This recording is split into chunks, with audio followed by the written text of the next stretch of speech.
Good morning, everybody. It's Coach Erica here with Driven Fitness, your friendly and fabulous OC personal trainer. I'm sighing because I'm a little late, 7:43 today, and it's the first time in 3 hours I've gotten to sit down and take a breather because it's been crazy here at Driven Fitness, all in a good way, but I've been running around. I'm going to turn this fan off behind me while I see if anybody can log in today. And if not, that's cool. You guys will get the replay, right?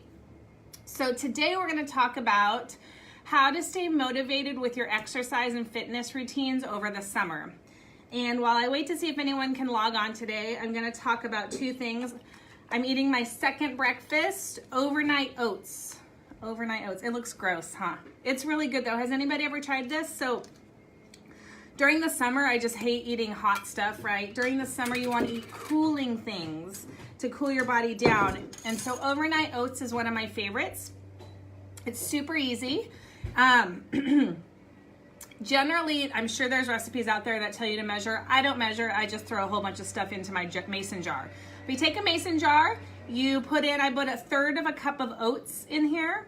And then I dumped a couple tablespoons of non-fat Greek yogurt, a little bit of non-fat milk, some honey and nuts and some raisins, and you shake it up and you just stick it in your refrigerator overnight. And in the morning, the oats have gotten all nice and like cooked sort of just from being in the liquid. And it's a cold breakfast that's ready for you to eat. Oh, and I put protein powder in here. So try it out. It's delicious. Overnight oats. You can find recipes online. Speaking of protein powder, I have a new brand that I'm really liking called Sun Warrior. This is actually their bar, Sun Warrior. I started drinking their protein shakes, their powders. I love them. They have 0 sugar, vegan, gluten-free, all that stuff, soy-free, dairy-free.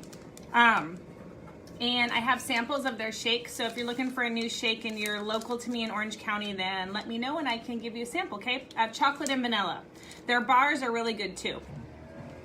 Okay, I can't tell if anyone's on today, but that's all right. We're gonna go ahead and get started. So, staying motivated during the summertime with a fitness routine can be really hard. So the number one rule I have for you today is to just be kind to yourself.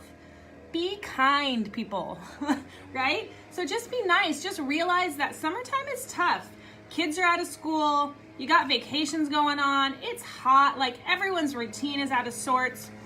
So just be kind.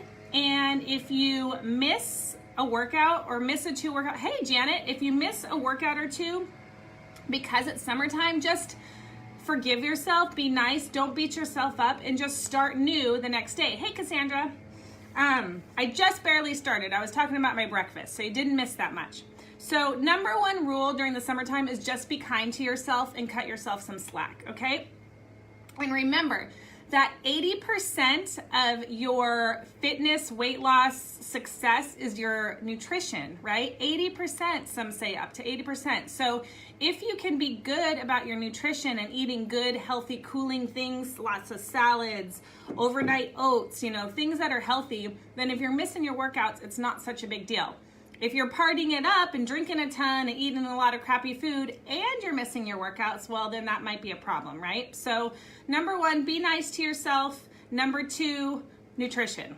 That wasn't even on my list, but I just added it in. Okay, so third tip is be flexible. So remember, during the summertime, again, stuff is all out of whack. Your kids are doing stuff.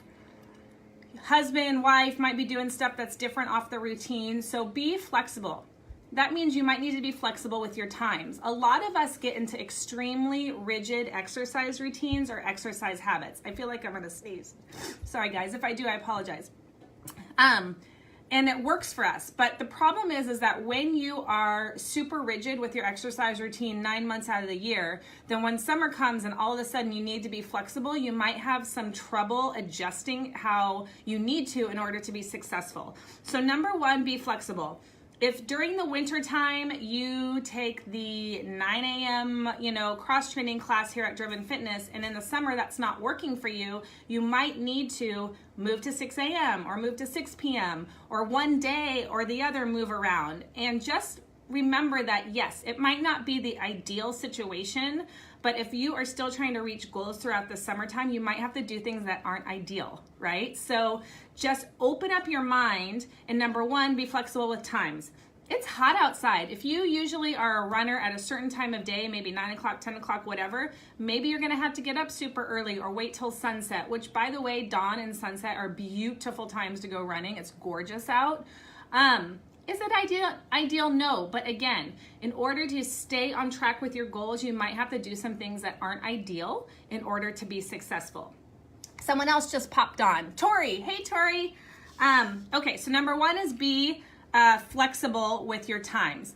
The second part of flexibility is being flexible with your activities. So again, maybe shifting to indoor running on the treadmill or swimming or cycling inside in a class instead of outdoors, so like maybe thinking about moving your outdoor activities in if it's super hot, or maybe if it's beautiful, moving your indoor activities outside, again, opening up your mind and maybe taking this opportunity to do some things that you don't normally do.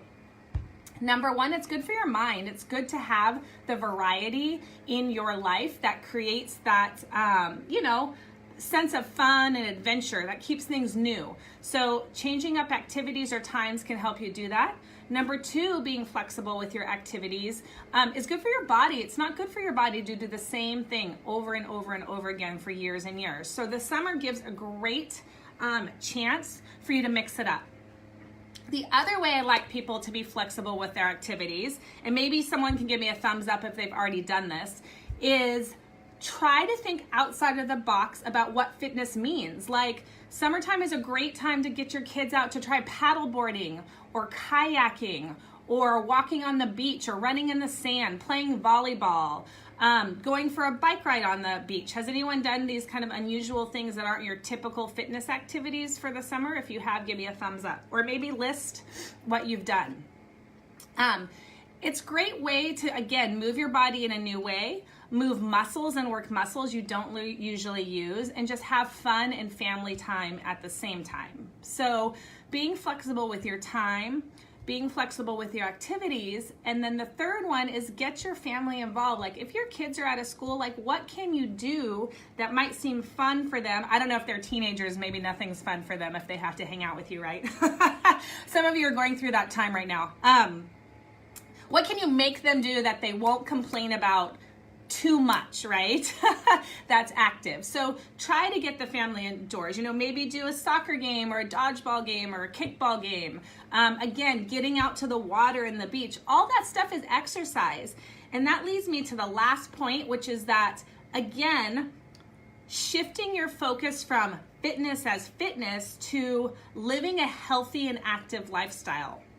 And a lot of you, like the three of you guys that are on right now, you already have awesome exercise routines, right? All three of you, Janet, Tori, and Cassandra, are really good about staying on track regardless of the time of year with your exercise. So now is the time when you can expand that horizon and start thinking about just leading a generally healthy and active lifestyle with your family, with your friends, with your tribe. So, if you already have, a good exercise routine, then you've kind of like completed the bachelor's of exercise, right? So now you're moving on to your master's degree. And part of the master's degree is just looking at it for longevity and a permanent lifestyle. And that's where adding some of these other activities is. Go country line dancing, you know what I mean? Like, go do the summer concert in the park and dance like a rock star. So do all these things that create fitness and get your heart rate up, sometimes for hours, but maybe aren't your typical exercise activities that you do all the time. So those are my tips for how to stay motivated through the summer. Number one, be kind to yourself and forgive yourself if you miss a time or two. Number two, what did I talk about? Nutrition. I added that one in. Be good about your nutrition because that is key if you aren't able to exercise as much as usual. Number 3 is to be flexible with your times, your activities, and what you can do with your family. And number 4 is starting to think about fitness as a long-term lifestyle. That's going to be what keeps you motivated. All right? It was a short one today. It was only 10 minutes or 11 minutes long, but that's all right. If you missed the beginning, I talked about my overnight oats recipe for breakfast, which was really yummy. And then also my protein powder, which some of you already have samples of. So that's it for today. Enjoy the summertime. I hope to see you guys posting all your fun summertime activities, and I will see you next time. Bye.